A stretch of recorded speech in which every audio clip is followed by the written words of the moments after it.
नमस्ते दोस्तों, welcome to ज्यूरिसार।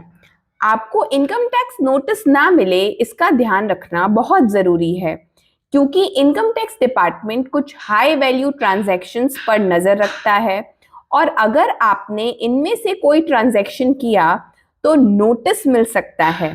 पर टेंशन मत लीजिए, हम आपके साथ हैं। आज हम आपको बताएंगे 6 ऐसे ट्रांजैक्शंस जो आपको टैक्स डिपार्टमेंट के रडार पर ला सकते हैं। तो क्या आपको पता है कि अगर आप एक फाइनेंशियल ईयर में ₹10 लाख से ज्यादा एफडी में डिपॉजिट करते हैं तो आपको इनकम टैक्स नोटिस मिल सकता है, चाहे आप एक बार में या मल्टीपल बार डिपॉजिट करें। अगर टोटल ₹10 लाख से ज्यादा हो गया तो बैंक इसकी रिपोर्ट सीबीडीटी यानी central board of direct taxes को करेगा।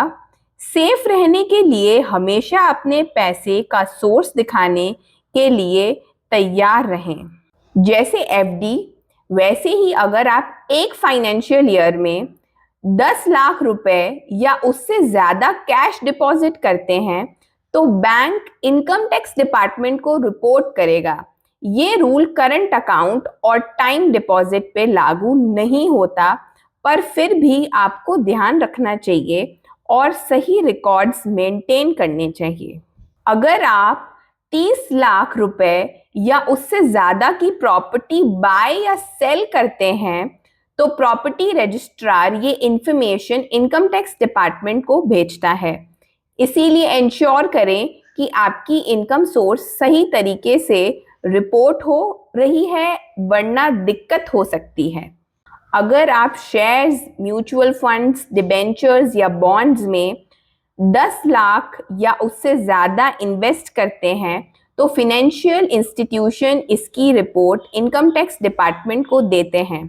आपके इन्वेस्टमेंट का प्रॉपर डॉक्यूमेंटेशन ज़रूरी है, वरना आपको क्वेश्चंस फेस करने पड़ सकते हैं। ये वाला लास्ट है पर लीस्ट नहीं। अगर आप एक बार में 1 लाख रुपए या उससे ज्यादा का क्रेडिट कार्ड बिल कैश में पे करते हैं तो आप नोटिस के रडार में आ सकते हैं। और अगर टोटल कैश पेमेंट ₹10 लाख से ज्यादा हो गई एक साल में तो आपसे इनकम सोर्स के बारे में सवाल हो सकते हैं।